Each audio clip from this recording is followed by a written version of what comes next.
First day with the SSG11. You guys know the drill already. Basically, I, get the stuff from the warehouse, all from mass production. I prepare the replica and I go out to the field and play. This is to show you guys, really how will your experience be as well. I will share my experience and I will also show you what do I do to this replica before I actually take it to the game, because there's a few things that you should know about. Now, right here I have the SSG11 in 2.8 joule Fullthrust. I chose Fullthrust because at these power levels it just shoots more accurate. Yeah? You shoot a heavier BB, 0.62 or 0.58. That heavier weight just carries the energy further. Better accuracy, more stability in wind and all that. This is what I went for.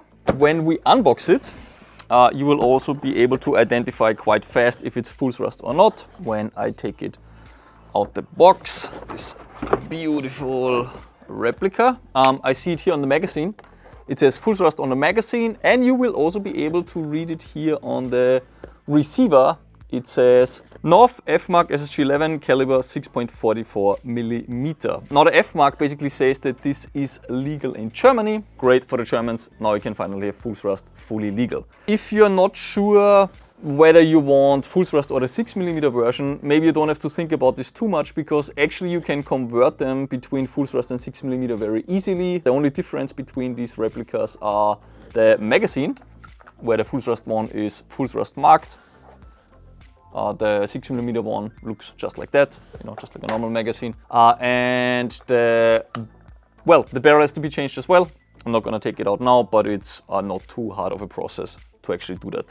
So you can switch between the versions if that's what you desire. However, for the German ones, be careful. If you switch to a different caliber, your rifle will become illegal. So for the Germans, choose what you want first, never convert it. In the box, we find the rifle right here. And then we also have the online guide. Scan the QR code and it will bring you to the Novritsch Academy. It really shows you all kinds of stuff from disassembly to assembly. I think these are the most important ones. And if you really never bought an airsoft gun, this is also useful because it literally shows you how to use a speed loader and things like this. We also have FPS adjuster rings right here, 1, 2, 3. I'm gonna take these out because maybe I will need them later when we get to the chrono station. Also, a barrel cleaning rod is in here. I will keep it in there because I have the maintenance kit with the collapsible barrel cleaning rod, so just gonna keep it in the box. The first thing that I will do is, of course, inspect the gun, see if there was any damage in transport. Shouldn't be, but you always want to make sure that the product you're receiving, didn't get bumped around too hard, or that there's basically no damage on it. Good, this one, all good as expected. Next, I want to adjust my length to pull on this one. Very easy, because it's a, here collapsible stock. And I want the length to pull to be, adapted to my body height and to my arm length, which is basically me just bringing down the stock here down to my elbow and lock it right in here. This actually makes quite a difference, because if you're a very tall guy with a very small length to pull, your bolt racking will be very awkward. To show this real quick, it's very, very hard to rack the rifle like this. It's much easier to, bring it to the length that you need. Much more comfortable.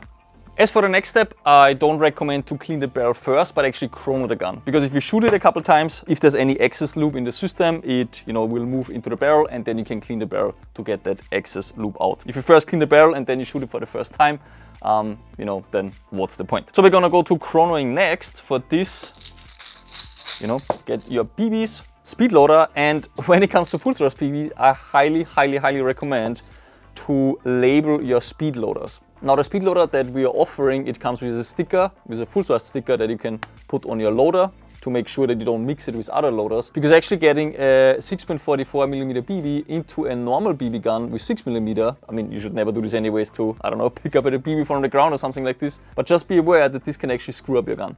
So here I have what comes with the novritsch.com orders, or again, you can use the sticker that comes with the speed loader, and I label it accordingly.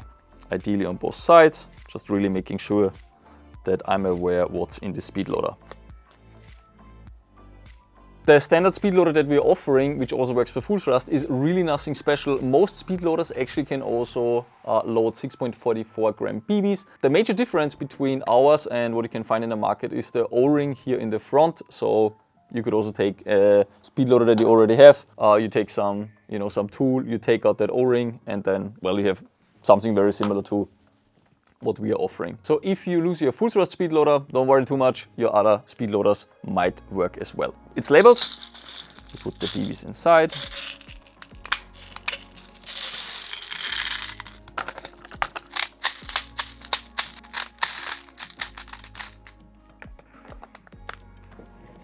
And let's chrono. Just as it should be, 2.7. I want a little bit more, and I can do that by adding the FPS adjuster rings. So you take out the mag, make sure there's no BB in the system. To do any kind of spring change, or if you want to install these rings, it's very easy on the SSG11. You just pull down here with your finger in the trigger guard, and then you can pull out the cylinder. So a real quick spring exchange. And to remove the cylinder head, you can actually use this dummy magazine, which acts as a tool. And by the way, you have multiple compartments here. So if you would like, and you want to be able to, you know, adjust the power of your replica, maybe right at the chrono where the ref is standing, you could have your FPS adjuster rings here in these compartments. You can just throw them in, put some foam in or some tissue so that they stay in there. You could even, I guess you could put small tool bits and stuff like this in there. Maybe some candy, I don't know what you want to put in there. But yeah, because the quick spring exchange is so fast on the SSG11, you can literally go to the ref, you shoot, and if he says it's too hot, or you know, you would have some room upwards, you can do it right there because it's so fast. You just step to the side, you do your thing, and you go back to the chrono station. To open the cylinder head, you align these two tabs with the holes here in the cylinder head. You just push them in. Sometimes this is a bit, you know, it's a bit firm. Just again, align it, use some force, push it in, and now you can unscrew it. On the strong springs, like the 7 joules and so on, you know, be careful because there will be quite some force. Not on this one, that's a 2.8. To have it open, that's how fast it goes. And yeah, now I can install the FPS adjuster rings. Take off the spring guide, now put the rings on, or in any order that you would like, it really doesn't matter. I will put all of them on because I want, you know, quite a bit more power. Let's see what it does. Actually, if we do it upside down, it's a little easier. Good, here we go. When you have your cylinder already open, you want to make sure that there's no lube on the cylinder head. Like, this should be quite dry because anything that's here might eventually get into your barrel. Now this one is dry, but if you see lube here, then, you know, just wipe it. Also, you can look through your nozzle. If you see any lubrication inside the nozzle, you definitely want to remove it. This lube will end up immediately in your barrel. So, you know, you can just take some tissue, you can twist it like this and pull it through. Now mine doesn't have it, but I still want to show you. I will need a small tool. Push it all the way in, maybe a small Allen key. Here we go. And now I can basically pull the tissue through and all the lubrication will be out. Now before I put this back together, I want to make you aware that you could make this piston heavier. This is a weight adjustable piston out of the box. It already has the thread on it, and you can get these different weights. They're quite affordable, so it's not this, you know, extremely pricey heavyweight pistons, which are basically just, well, heavy pistons. We try to optimize the cost here for you, you know, the player, that you don't have to buy a whole new piston, but you can just modify this one. The way you can open this is you just put a, you know, whatever you have lying around, pin punch, Allen key, whatnot, put it through the hole. Another one here, and now you just unscrew it, just like that. Now you can open it. You remove the aluminum parts. Also here the last one. Now to find out what piston weight is best for you, it really depends on the BB weight that you're using, the spring that you're using, basically your rifle setup. And maybe some of you will be asking, why would I change piston weight? Now it actually changes the sound of your gun slightly. It doesn't make it necessarily more quiet, but it changed the pitch of the shooting sound. It's a lower pitch and it's a bit harder to recognize in the forest. And it's one of the silencing mods that you can do with the SSG11. And really this platform has lots of potential to make it very, very quiet because it has the biggest cylinder, the weight adjustable piston. You can also put air brakes in there, which we are developing right now. and you put a suppressor on there. And the air brake on this platform is actually useful because you have that much over volume that you can use the air brake and you don't lose power. This was something that wasn't really possible on the SSG10, which is why I never recommended. But on this one you can totally do it, and you can make this rifle dead quiet. So the main silencing mods, just so you know, and I'm not gonna do this now in this video because that's gonna take a while, but if you wanna run this, you know, as a ghillie sniper and you want it extremely quiet, you want a suppressor adapter, which is this guy right here. Then you want a big rifle suppressor. We have this one here, which has a nice volume and foam baffles inside, but any big suppressor with foam will work as well. So if you already have one, just take this one. And then what you also want to do is fill the stock, all the empty cavities with foam, including the buffer tube. Just take any foam from, maybe another replica that you bought. Maybe it comes with a box with foam, or you have some just foam lying around, or a towel, anything really that is lightweight and fills the volume you can use to just stuff it inside. And then with the combination of suppressor, air brake, heavy piston, and the foam in the stock, you get a dead quiet sniper rifle. Good, I'm gonna show you now how to put the piston weights on. For my setup, which is 2.8 joules on Fullthrust, I go for the heaviest piston possible.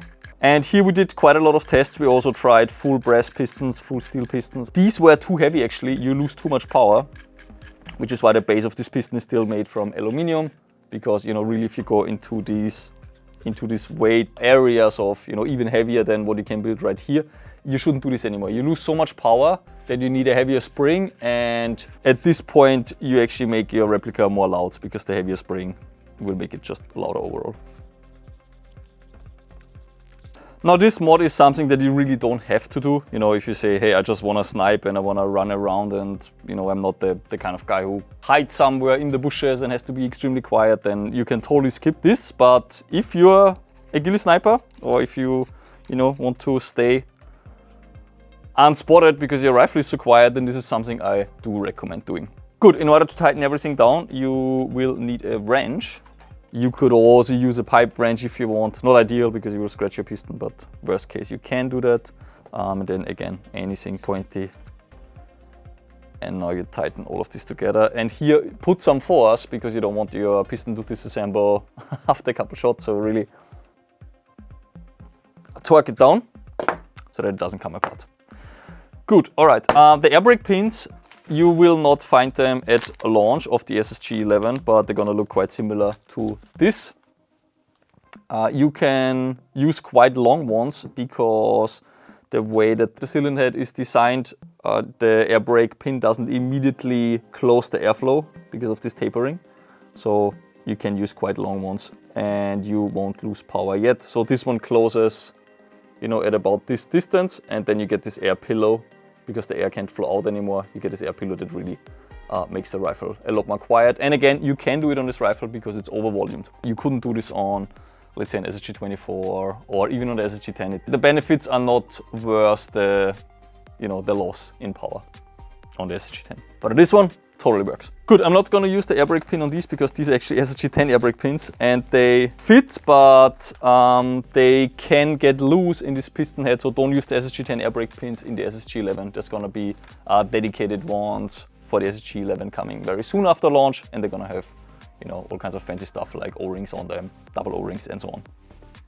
Good, let's put it back together.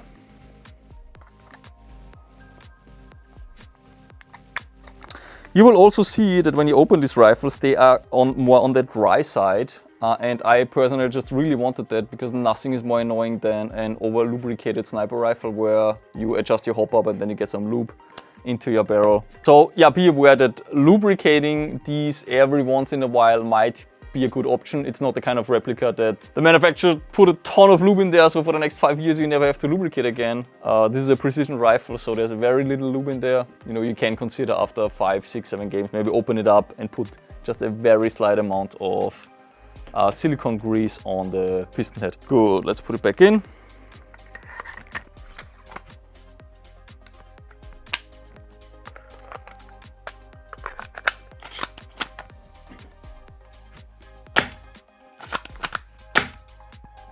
Yep, here we go. 3.2 joules, which is very close to the field limit. Now I can't calibrate it 100% when it comes to the power because hop-up adjustment will influence the power reading.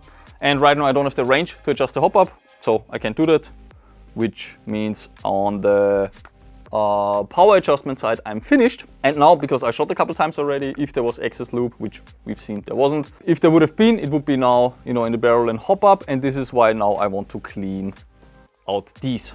Now these replicas actually are cleaned from factory, but in transport, you know, you have the very salty air on the container ship, there's dust and all kind of stuff, you can't get into the barrel. So you still want to make sure that when you hit the field, that you have a clean barrel. I'm gonna use the maintenance kit for that because we have rubbing alcohol in there and the cleaning cloths. Now you do not want to clean your barrel with any other substance really than isopropanol. It's just perfect. It dissolves any oils or any silicone grease, and then you can just wipe it out with the tissue. And afterwards it even evaporates, so it doesn't stay in your barrel. So please don't, because I've seen all kinds of ridiculous things, people cleaning their barrels with silicone oil. Like, what the hell? Don't do that. I will turn off my hop-up all the way.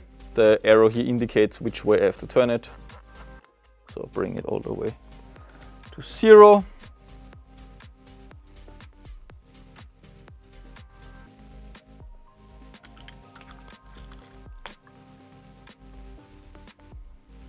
As for the size of that tissue, here we go, you can see it, and for comparison, this is not a science, you know, just don't make it too big because otherwise you can't get it into the barrel. Also don't make it too small because then there's no pressure onto the inner walls of the barrel. Now it's dripping in isopropanol, that's not needed, so I turn it a little bit to get rid of the excess rubbing alcohol. You also don't want too much because then it takes a while to evaporate, and you know, in this time you can't really chrono the rifle because you have a liquid in your barrel. Good. Here we go. With this barrel cleaning rod here from the maintenance kit, you can only go clockwise, so don't start turning it the other way, because otherwise you will disassemble it in your rifle. I pull back the bolt so I can really get into the bucking as well. Make sure there's no oil on the bucking. Keep twisting.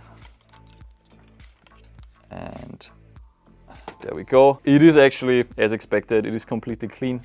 This is how we instruct the assembly line, you know, that they really clean it before putting it into the box. So very happy to see that. Now in order to have this dry out, for it to evaporate, I just leave the bolt open, I put the rifle somewhere, and after a few minutes all the isopropanol will be basically evaporated and out of the system. So I'm gonna clean up here, and by the time I'm done, the rifle should be dry. All right. Make sure it's not loaded, and now we can go to the next step, which is mounting the scope. Here I use the Mark II scope. It's my favorite one for sniper rifles in our lineup, so it's gonna go right on there. When it comes to mounting the scope, there's a few things that you should take care of. Now, first of all is the eye relief, because you know, first you again adjust your length to pull. And then when you want to mount your scope, you want to make sure that it's comfortable to aim. So you want to find the right position on your rifle to get a comfortable eye relief. And you know, this is different for everyone. You know, some people really want to lean into their scopes when they're aiming. But yeah, you get into a position how you would do it, and then you bring the scope into position where you basically get the full field of view. Now I like to stand quite straight when I'm shooting. I don't like this leaning forward. Yeah, that's a good position for me. So in that case, it's all the way back. And this is where I'm gonna tighten it. Please don't tighten your scope rings just with your hand. Use a tool and tighten it properly. Because I've seen this too many times that, you know, people ask me to shoot their rifle on the field and give me my opinion. And I find sometimes very ridiculous things like loose scopes. So you wanna tighten those really good. And what I also see a lot of people having is that the scope is not mounted straight onto the gun. And this is extremely crucial in Airsoft because of the hop-up effect. If you don't hold your rifle straight, you will get all kinds of curvatures. So make sure that the crosshair is really aligned with your rifle, and the way you can do this is you just put it anywhere really. You go a little bit back, and even though you don't have the, you know, the full field of view on your scope, you can still see the crosshair, and you want to make sure that the crosshair line is just in line with the rest of the replica. On the SSG11 you can use the firing pin. You won't see it on the camera now, but when you look from the back with your eye, you will see the line, and you just want to make sure that if you would extend this line, that it goes through the firing pins and through the middle of the stock.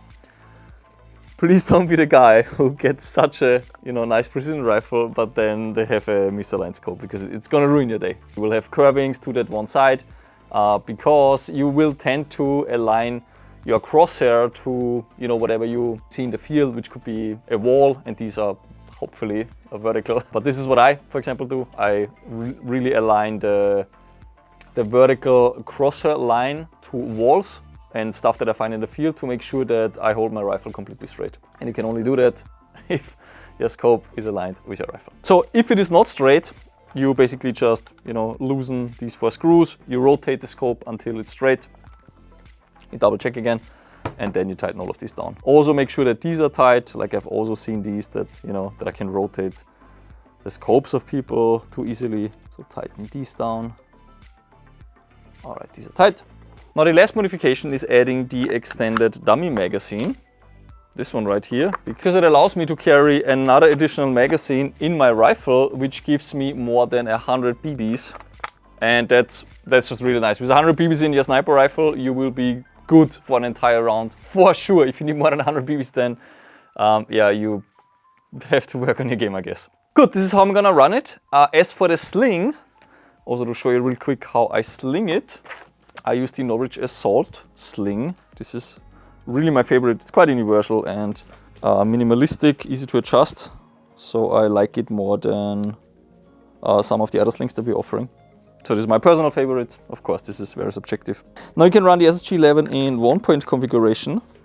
Here, just like that. But for me, that's not enough actually. I prefer a bit more stability, because, you know, this can swivel too much, and if I switch to my sidearm, I just don't like it bumping around that much. So I go here into the back, and then this one here I put on the side. Here I have my quick adjustment, and if I switch to my sidearm, I can either, you know, just let the rifle drop, or I can bring it here to the side or like slightly backwards and do my stuff, and I can bring it very quickly to the front again. I usually don't put it all the way to the back. Like this is just it takes too much time to bring it from the back forward. It is okay fast, but I have to put my arm through here. So I do prefer to always have my left arm through the sling, because I can bring it up, I can just drop it, go to my sidearm, bring it slightly to the side / back, use my sidearm, and if I need it, I can bring it forward immediately without having to put my arm through the loop.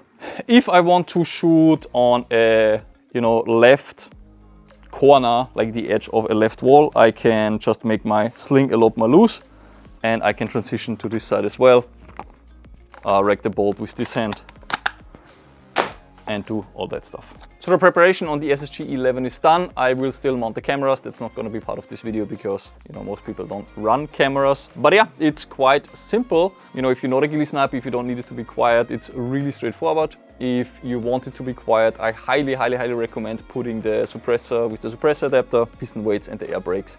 Once it's available, you know, also fill in the gaps of the rifle with foam, and this platform becomes dead quiet. All right, excited for the game? The field I chose allows for long-range shots, to really test the limits of the Fullthrust SSG11.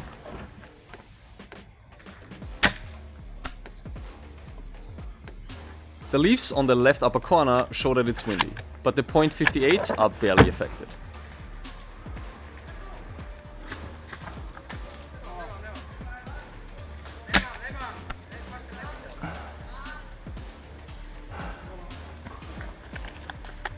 The camera mic picks up a trigger spring sound after every shot and while racking the bolt. I will show at the end of the video how to silence the spring with a mod that takes less than 30 seconds, in case you're recording videos too and the sound bothers you.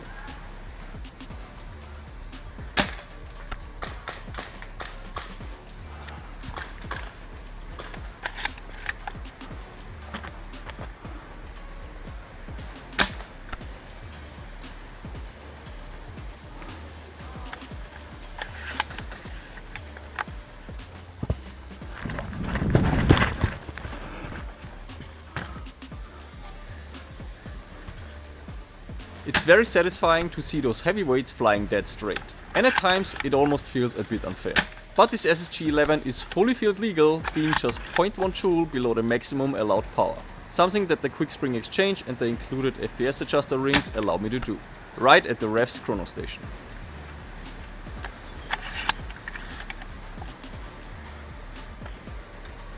I spotted a player coming closer to my left. Nothing to worry about as I brought my electric SMG along, the SSG18 in a carbine kit. It's quite nice that I never have to worry about overshooting, since the power of the SSG18 is just below 0.5 joules. So I just keep running it on full auto with the 100 round extended magazine.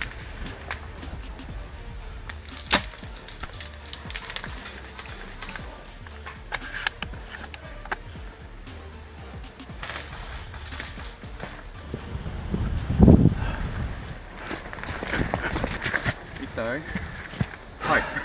How is it? Yeah, that's how it is. Can you shoot from the left? I see the guy. Yeah, try from the left.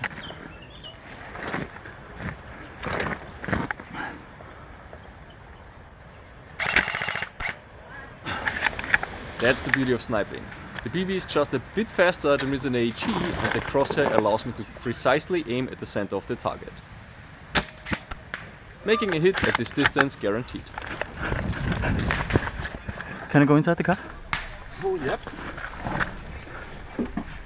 Aspoň kúsok, dobre.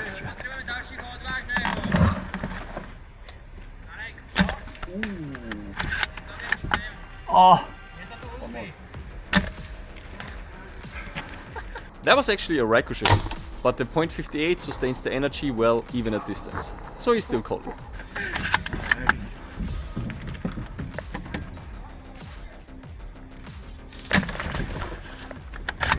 You got him? wow, that was a very lucky shot. I was stacking while I was shooting. Oh, that was so close. Come on, try again.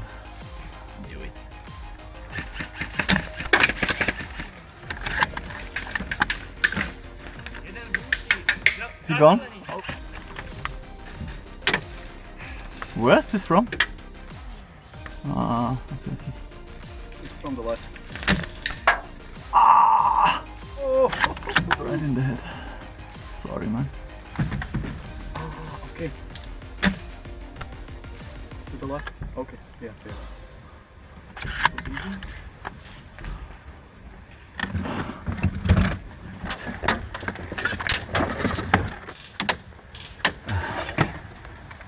I see a player down my sights, but I'm not allowed to shoot through this tiny hole. I will risk peeking.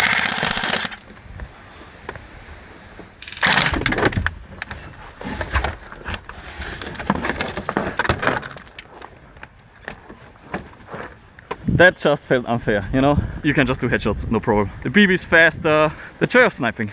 Alright, that was the SSG11 gameplay. I did really enjoy it and I do really think we live up to the expectation of, you know, the next evolution of the SSG10. I do think this rifle is better in every single way. It just shoots more precise, my hop-up adjustment is easier, it's more ergonomic, sling attachment points make more sense, the length adjustable stock, the higher magazine capacity, the full thrust out of the box. You know, we did quite well on this one and I hope that you guys will enjoy it and that when I find you guys on the field and you run this gun that you're gonna be very happy with it. Now, one thing that I noticed during playing was something that bumped me a little bit, and it bumped me especially because I knew it's such an easy thing to fix and I could have just done it in a game prep, but I just totally forgot about it. When I shot the gun, I heard a bit of a cling and I know where this cling is coming from. It's coming from the spring of the trigger box, the sear spring. And on batch 2, we're gonna instruct the factory to put a little bit more lubrication, but for batch 1, I'm gonna show you right now what to do. And also for batch 2, you know, maybe after this, you know, this grease, maybe you have to redo it every, I don't know, 4 to 7 years if you even play that long with the rifle. Let me just show you how it's done. You take out the cylinder and then you take some grease from the maintenance kit or any grease that you have really, just some thick lubricant. You put it on anything thin. Here I have this hook. You can take a small Allen key, you know, really anything. You apply it quite a big drop here, just like that. And what you want to do is look inside your rifle and you pull down the spring guide stopper. And then you will see a tiny spring in there. And you want to put that loop on that spring because then it can't vibrate anymore. So you just put it in there. Just like that. All right, loop is on there. Then you move the spring guide stopper up and down a little bit because this moves the sear. And now this clinging sound that you maybe also have heard in the video should be completely gone. Let's see.